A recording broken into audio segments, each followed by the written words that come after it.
the last place on earth that needs less scrutiny.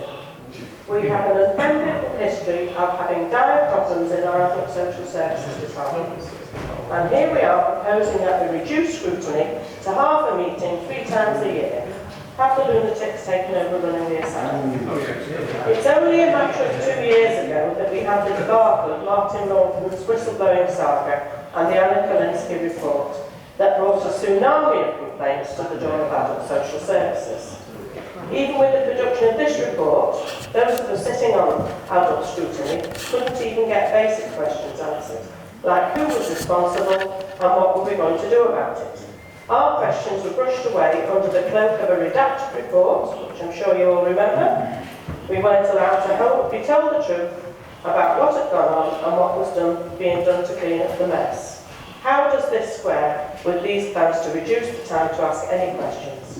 Is this a big plan to improve our services by shutting up the councillors who might be asking inconvenient questions? Less scrutiny time equals less difficult questions. It took years to get the Children and Young People's Department to the outstanding position it is in now. Mixing adults with children means that the CYPD will be swamped with adults. Take your eye off the ball and Wirral could end up with a Victoria Fenvier.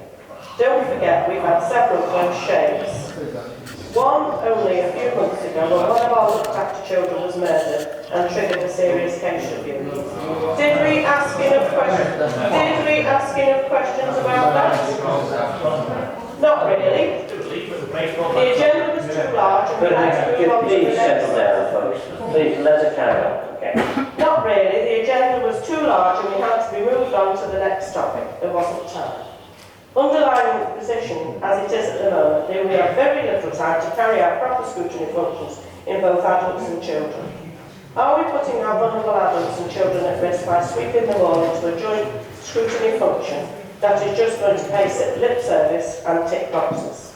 Both these departments are huge and have major roles in the lives of people on the Wirral. It might look good on a strategic plan, but the reality on the ground would be a very different prospect. These plans, let's face it, are about neutering councillors, removing any chance of any in-depth scrutiny, taking away the chance of any awkward questions being asked. Now this might fit in with the Labour Cabinet's view on life, but it's Labour councillors as well as the rest of us who will be affected by this plan. Are you all really comfortable with this? One meeting every quarter to scrutinise both these departments is totally inadequate and will put Wirral in the forefront of a disaster waiting to happen. The measure of a good society is how it treats its elderly vulnerable adults and how it nurtures its children. We are on a slippery slope to doing neither. Do we really want that for the people of Wirral? I don't think so. Please can I ask you to have a rethink about the merger of these two committees. Let's inject some common sense and practicality before we get carried away ticking boxes. Thank you, Mr. Mayor.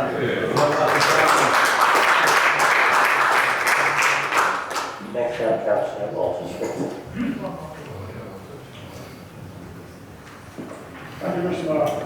I've probably been one of the most vociferous critics of the